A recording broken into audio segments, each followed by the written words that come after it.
আমার প্রিয় ছাত্রছাত্রীবৃন্দ, কল্যাণী ইউনিভার্সিটির অন্তর্গত বিভিন্ন কলেজে যে সমস্ত ছাত্রছাত্রী 6 সেমিস্টারে পড়াশোনা করছো এবং তোমাদের বেঙ্গলি মেজর পেপার রয়েছে, তোমাদের জন্য এই ভিডিওটি অবশ্যই ভিডিওটি শেষ পর্যন্ত দেখবে, কোনো রকম স্কিপ করবে না, তাহলে তোমাদের প্রয়োজনীয় ইনফরমেশান তোমরা জানতে পারবে না। দেখো, Kalyani university 6 semester Bengali major 601 অর্থাৎ 601 পেপার, তোমাদের পেপার সংখ্যা 8। প্রবন্ধের রূপভেদ ও বাংলা প্রবন্ধ এই সিলেবাসের উপরে তোমাদের পড়তে হবে। 5 ও 10 মার্কের প্রশ্নের সাজেশন 2026। তোমাদের বাংলা অনার্সের 3টি মেজর পেপারের নোটস রেডি হয়ে গেছে। যদি নোটস সংগ্রহ করতে চাও, প্রতি পেপারের জন্য 250 টাকা করে পেমেন্ট করতে হবে। 3টি অনার্স মেজর পেপারের জন্য 750 টাকা পেমেন্ট করতে হবে। 3টি মেজর পেপারেরই নোটস রেডি হয়ে গেছে। তোমরা আজই নিচে দেওয়া হোয়াটসঅ্যাপ নাম্বারে যোগাযোগ করে নোটসগুলো সংগ্রহ করো। এটাই PhonePe, Google pay, Paytm number. এই নাম্বার থেকে, নিজের হোয়াটসঅ্যাপ নাম্বার থেকে নিজে নোটস সংগ্রহ করবে, অন্য কারো কাছ থেকে নোটস সংগ্রহ করতে যাবে না, তাহলে কিন্তু প্রবলেমে পড়বে। কারণ তোমরা খুব ভালোভাবেই জানো, আমরা বেশ কিছু সিকিউরিটি পন্থা অবলম্বন করি, তাই সব সময় নিজের হোয়াটসঅ্যাপ নাম্বার থেকে নিজে নোটস সংগ্রহ করবে। একজন বন্ধু সংগ্রহ করলো, সেই বন্ধুর কাছ থেকে নোটস সংগ্রহ করতে যাবে না, তখন কিন্তু প্রবলেমে পড়বে। আর প্রবলেমে পড়লে তোমরা যদি নিজের হোয়াটসঅ্যাপ নাম্বার থেকে নোটস না সংগ্রহ করো, তাহলে তোমরা ফোন করো, মেসেজ করো, কোনো রকমের আমাদের কাছ থেকে সহযোগিতা পাবে না। কারণ আমাদের এই নোটস তৈরি করতে প্রচুর টাকা খরচ হয়। তোমরা সরাসরি আমাদের কাছে নোটস না সংগ্রহ করলে আমাদের পক্ষে কাজ করা মুশকিল। তাই তোমরা সব সময় নিজের হোয়াটসঅ্যাপ নাম্বার থেকে নিজে নোটস সংগ্রহ করবে। দেখো, সিলেবাস 2026 601 পেপার, প্রবন্ধের রূপভেদ ও বাংলা প্রবন্ধ। তোমাদের সিলেবাসে কি রয়েছে দেখে নাও। প্রবন্ধের রূপভেদে রয়েছে প্রবন্ধ, রম্য রচনা, পত্র সাহিত্য, ডায়েরি, জীবনী সাহিত্য, ভ্রমণ সাহিত্য। আমার জীবন, এই প্রবন্ধ পড়তে হবে রাজসুন্দরী দাসীর লেখা। তারপরে রয়েছে বঙ্কিমচন্দ্র চট্টোপাধ্যায়ের নির্বাচিত প্রবন্ধ, রম্য রচনা। প্রবন্ধের মধ্যে রয়েছে বিড়াল, মনুষ্যফল, গ্রাম্যকথা, গীতি কাব্য আর উত্তরচরিত। নির্বাচিত প্রবন্ধের মধ্যে রয়েছে কাব্যের উপেক্ষিতা, রবীন্দ্রনাথ ঠাকুরের লেখা। উপন্যাসের মৃত্যু, সরোজ বন্দ্যোপাধ্যায়ের লেখা। রবীন্দ্রনাথ উত্তর সাধক, বুদ্ধদেব বসুর লেখা। এই ছিল সিলেবাস। এই সিলেবাস অনুযায়ী 2, 5, 10 সমস্ত ধরনের প্রশ্ন উত্তর পেয়ে যাবে। একটি পেপারের জন্য 250 টাকা পেমেন্ট করতে হবে। 3টি মেজর পেপারের জন্য 750 টাকা পেমেন্ট করতে হবে। আমাদের এখানে ফিক্সড প্রাইস, তাই কেউ অকারণে দামাদামি করবে না। আর সবসময় নিজের হোয়াটসঅ্যাপ নাম্বার থেকে নিজে নোট সংগ্রহ করবে, অন্য কারো কাছ থেকে সংগ্রহ করতে যাবে না, তাহলে কিন্তু প্রবলেমে পড়বে। কারণ আমরা সিকিউরিটি কোড ব্যবহার করি। তোমরা যদি অন্য কাছ থেকে সংগ্রহ করো, তাহলে কিন্তু বিপদে পড়বে পরীক্ষার প্রাক মুহূর্তে। প্রতি বছরের মতো এই বছরও সিকিউরিটি দেওয়া রয়েছে। তোমার কখন যে পিডিএফ বন্ধ হয়ে যাবে সেটা তুমি নিজেও জানো না, কারণ সেগুলো আমরা সেট করে রেখেছি। তাই সব সময় নিজের হোয়াটসঅ্যাপ নাম্বার থেকে নিজে নোট সংগ্রহ করবে, তাহলে কোনো প্রবলেম হবে না। দেখো, 1 নম্বর, প্রবন্ধ কাকে বলে, প্রবন্ধের বৈশিষ্ট্যগুলি আলোচনা করে বাংলা সার্থক প্রবন্ধের উদাহরণ দাও। 2 নম্বর, রম্য রচনার সংজ্ঞা ও বৈশিষ্ট্যগুলি আলোচনা করো, অথবা একটি সার্থক রম্য রচনা অবলম্বনে এই ধারার বৈশিষ্ট্যগুলি লেখো। এখানে অনেক অথবা দেওয়া রয়েছে, তোমরা অথবা প্রশ্নগুলো দেখতে পারো। তারপরে পত্র সাহিত্য কাকে বলে, পত্র সাহিত্যের বৈশিষ্ট্যগুলি আলোচনা করো, একটি সার্থক পত্র সাহিত্যের পরিচয় দাও। জীবনী সাহিত্য কাকে বলে, এর বৈশিষ্ট্যগুলি আলোচনা করে একটি সার্থক জীবনী সাহিত্যের পরিচয় দাও। জীবনী সাহিত্য কাকে বলে, জীবনী সাহিত্যের শ্রেণী বিভাগ করে যে কোনো একটি বিভাগ সম্পর্কে আলোচনা করো, অথবা দেওয়া রয়েছে। তারপর প্রশ্ন, জীবনী ও আত্মজীবনীর মধ্যে পার্থক্য লেখো। ডায়েরি কাকে বলে, ডায়েরির বৈশিষ্ট্য সহ একটি বিখ্যাত ডায়েরির সম্পর্কে আলোচনা করো। পত্র সাহিত্য, ডায়েরির মধ্যে পার্থক্য বা তুলনামূলক আলোচনা করো।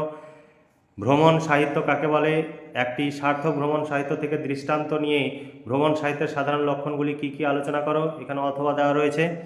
ভ্রমণ কাহিনী ও ভ্রমণ সাহিত্যের পার্থক্য লেখো। এরপরে আমার জীবন থেকে প্রশ্ন, রাজসুন্দরী দেবী শৈশব কৈশোর ছিল ভীরু, কার সম্বন্ধে এ কথা বলা হয়েছে, তার এই স্বভাবের বৈশিষ্ট্য আমার জীবন অবলম্বনে বিশ্লেষণ করো। এখানে আরও অথবা রয়েছে। তারপরে প্রশ্ন, দয়ামাধবকে, এই দয়ামাধব কীভাবে রাজসুন্দরীর জীবনে প্রভাব বিস্তার করেছিল তা আমার জীবন গ্রন্থ অবলম্বনে বিশ্লেষণ করো। এখানে আরও অথবা রয়েছে। তারপরের প্রশ্ন, রাজসুন্দরী দাসীর আমার জীবন গ্রন্থে সন্তান সন্ততির বিবরণ দিয়েছেন, তা আমার জীবন গ্রন্থ অবলম্বনে লেখো এবং তার এই সময়ের মানসিকতা উল্লেখ করো। একদা এইরূপ আশ্চর্য একটা স্বপ্ন দেখিয়াছিলাম, কে স্বপ্ন দেখেছিল, সেই রূপ স্বপ্নটি কী ছিল, বক্তাই বা কী স্বপ্ন দেখেছিলেন। তারপরে আত্মজীবনী গ্রন্থরূপে আমার জীবনের সার্থকতা আলোচনা করো। এখানে আরও অথবা প্রশ্ন রয়েছে। তারপরের প্রশ্ন, রাজসুন্দরী দাসীর পড়ালেখা কিভাবে লেখাপড়া শেখেন তা আমার জীবন প্রবন্ধ অবলম্বনে লেখো। আমার জীবন গ্রন্থে তৎকালীন সমাজ বাস্তবতার যে চিত্র ফুটে উঠেছে তা আলোচনা করো। এখানে আরও অথবা প্রশ্ন রয়েছে, অনেক অথবা রয়েছে। তারপরে মনশিক্ষা কবিতার মধ্যে রাজসুন্দরী দেবীর যে জীবন দর্শন পরিস্ফুটিত হয়েছে তা আলোচনা করো। এখানে অথবা রয়েছে। তারপরের প্রশ্ন, বিবাহ হইবে বলিয়া আমার আরও যত্ন করিতে এবং স্নেহ করিতে লাগিল। কার বিবাহের কথা বলা হয়েছে? তার বিবাহের পূর্বে ও পরের অবস্থা বর্ণনা করো। শোক হইলে লোক মৃত্যু ইচ্ছা করে বটে, কিন্তু মৃত্যু হয় না, মৃত্যুর অধিক ফল হয়। কোন প্রসঙ্গে রাজসুন্দরী দেবীর মানসচিত্রে এইরূপ প্রকাশ ঘটেছিল? সংক্ষেপে বিশ্লেষণ করো। তারপরে বিড়াল প্রবন্ধ থেকে প্রশ্ন, বিড়াল প্রবন্ধের অর্থনৈতিক সাম্যের যে আদর্শ প্রকাশিত হয়েছে তা আলোচনা করো। এখানে অথবা প্রশ্ন আরও রয়েছে। তেলা মাথায় তেল দেওয়া মনুষ্য জাতির রোগ কোন প্রবন্ধের অংশ? উদ্ধৃত অংশটির তাৎপর্য বিশ্লেষণ করো। বিড়াল প্রবন্ধ অবলম্বনে বঙ্কিমচন্দ্রের হাস্যরস ও কৌতুক রসের পরিচয় দাও। এখানে আরও অথবা প্রশ্ন রয়েছে। মনুষ্যফল প্রবন্ধ থেকে প্রশ্ন, মনুষ্যফল প্রবন্ধে ধনী ব্যক্তিদের কাঁঠালের সঙ্গে তুলনা করেছেন কেন? কাঁঠালের কোন কোন রূপের সঙ্গে ধনীদের মধ্যে দেখা যায় বলে বঙ্কিমচন্দ্র মনে করেন? তারপর প্রশ্ন, আমাদের দেশের লোকদিগকে আমি তেঁতুল বলিয়া গণি। কার বক্তব্য? বক্তা কোন দেশের কেন দেশের লোকদিগকে তেঁতুল বলে মনে করেন? তারপরে প্রশ্ন, রমণী মণ্ডলটি এই সংসারের নারিকেল। বঙ্কিমচন্দ্র কমলাকান্তের মাধ্যমে কেন নারী জাতিকে নারিকেল সঙ্গে তুলনা করেছেন তা মনুষ্য ফল অবলম্বনে আলোচনা করো। তারপর প্রশ্ন, মনুষ্য ফল বিশেষ মায়াবৃতের সংসারে বৃক্ষ ঝুলিয়া রহিয়াছে। কমলাকান্ত কীভাবে মানুষকে ফলের সহিত তুলনা করেছেন তা পরিচয় দাও। এখানে অথবা প্রশ্ন রয়েছে, প্রচুর অথবা রয়েছে। তারপরের প্রশ্ন, মনুষ্য ফল রচনাটির নামকরণের সঙ্গতি বিচার করো। কমলাকান্তের দপ্তর গ্রন্থ অবলম্বনে বঙ্কিমচন্দ্রের স্বদেশ প্রেম ও মানবপ্রীতির পরিচয় দাও। এখানে অথবা রয়েছে। তারপরে উত্তর চরিত থেকে তোমাদের প্রশ্ন, বঙ্কিমচন্দ্রের উত্তর চরিত প্রবন্ধে ভগবতী উত্তর চরিতের বৈশিষ্ট্যগুলি লেখো। এখানে আরও অথবা প্রশ্ন রয়েছে। তারপরে প্রশ্ন, উত্তর চরিত প্রবন্ধে বঙ্কিমচন্দ্র সাহিত্যিকের উদ্দেশ্য সম্পর্কে যে মতামত পোষণ করেছেন তা আলোচনা করো। অথবা বাল্মীকি, কালিদাস, শেক্সপিয়ার ইত্যাদি বিখ্যাত লেখকদের রচনার সঙ্গে তুলনামূলক আলোচনা করেছেন মন্তব্যটির তাৎপর্য বিশ্লেষণ করো। উত্তর চরিত তৃতীয় অঙ্কের সম্পর্কে বঙ্কিমচন্দ্রের অভিমত সংক্ষেপে আলোচনা করো। বা তমসা ও মোরলা নামক নদী দুটির নারী রূপের ধারণ করে রাম সীতার কথা বলেছে প্রবন্ধ অবলম্বনে আলোচনা করো। রামচরিত্র অঙ্কনে ভবভূতির কৃতিত্ব উত্তর চরিত প্রবন্ধ অনুসরণে আলোচনা করো। এখানে আরও অথবা রয়েছে। সমালোচক হিসাবে বঙ্কিমচন্দ্রের কৃতিত্ব উত্তর চরিত প্রবন্ধ অবলম্বনে আলোচনা করো। এখানে অথবা রয়েছে। এরপরে নির্বাচিত প্রবন্ধ থেকে প্রশ্ন, কাব্যের উপেক্ষিতা দেখে কাব্যের উপেক্ষিতা কাব্যের উপেক্ষিতা বলতে প্রাবন্ধিক কী বুঝিয়েছেন তার আলোচিত কাব্যের উপেক্ষিতা কারা, এদের যে কোনো দুজনের পরিচয় দাও। সীতার অশ্রুজলে উর্মিলা একেবারে মুছিয়া গেল, উর্মিলা কিভাবে কাব্যের উপেক্ষিতা হয়েছে প্রবন্ধ অবলম্বনে আলোচনা করে। এখানে আরও অথবা প্রশ্ন রয়েছে। তারপরে পত্রলেখা কার কোন কাব্যের চরিত্র, তাকে কাব্যের উপেক্ষিতা বলার সার্থকতা কতটুকু আলোচনা করো। এখানে আরও অথবা রয়েছে। বিভিন্নভাবে প্রশ্ন আসতে পারে, সমস্ত প্রশ্ন তোমরা একসঙ্গে গুছিয়ে পেয়ে যাবে। একটি পেপারের জন্য 250 টাকা। 3টি মেজর পেপার রয়েছে, 3টি মেজর পেপারের জন্য 750 টাকা পেমেন্ট করতে হবে। 2, 5, 10 সমস্ত ধরনের প্রশ্ন উত্তর পেয়ে যাবে। সবসময় নিজের হোয়াটসঅ্যাপ নাম্বার থেকে নিজের নোট সংগ্রহ করবে, অন্য কারো কাছ থেকে নোট সংগ্রহ করতে যাবে না। কারণ আমাদের এই পিডিএফের সিকিউরিটি কোড দেওয়া রয়েছে, যে কোনো মুহূর্তে তোমার পিডিএফ ব্লক হয়ে যাবে, তখন কিন্তু তুমি আর পিডিএফ ওপেন করতে পারবে না। তাই সব সময় নিজের হোয়াটসঅ্যাপ নাম্বার থেকে নিজের নোট সংগ্রহ করবে, অন্য কারো কাছ থেকে নোট সংগ্রহ করতে যাবে না। 2 নম্বর প্রশ্ন, অনুসূয়া প্রিয়ংবদা কে? শকুন্তলার জীবনে তাদের প্রয়োজনীয়তা কোথায় ছিল? তাদের কাব্যের উপেক্ষিতা বলার যুক্তিযুক্ত কোথায়? তারপরে একা শকুন্তলার 1/3, শকুন্তলার অধিকাংশই অনুসূয়া প্রিয়ংবদা, শকুন্তলাই সর্বাপেক্ষা অল্প। অনুসূয়া প্রিয়ংবদাকে শকুন্তলাকে 1/3 বলা হয়েছে কেন প্রবন্ধ অবলম্বনে আলোচনা করে। এখানে আরও অথবা প্রশ্ন রয়েছে, অনেক অথবা রয়েছে। তারপরে কাব্য হীরার টুকরোর মতো কঠিন, তাৎপর্য বিশ্লেষণ করো। ঋষি কবি কঞ্চ বিরহিণীর বৈদব্য দুঃখ মুহূর্তের জন্য সহ্য করিতে পারেন নাই, তিনি একেবারে চাহিয়া দেখিলেন না, বক্তব্য কতটা সমর্থনযোগ্য বুঝিয়ে দাও। এখানে আরও অথবা প্রশ্ন রয়েছে। নামকে যাহারা নামমাত্র মনে করেন আমি তাহাদের দলে নই, তাৎপর্য লেখো। এখানে আরও অথবা প্রশ্ন আছে। তারপরে পত্র লেখা সম্বন্ধে বঙ্কিমচন্দ্র কীভাবে যথার্থ হলেও অনুসয়া প্রিয়াঙ্গদা সম্পর্কে প্রাবন্ধিকের বক্তব্য সম্পূর্ণ স্বীকার্য নয় আলোচনা করো। এখানে আরও অথবা প্রশ্ন রয়েছে। তারপরে উপন্যাসের মৃত্যু থেকে তোমাদের প্রশ্ন। উপন্যাসের মৃত্যু প্রবন্ধের মূল বিষয়বস্তু, সারবস্তু বা ভাববস্তু আলোচনা করো।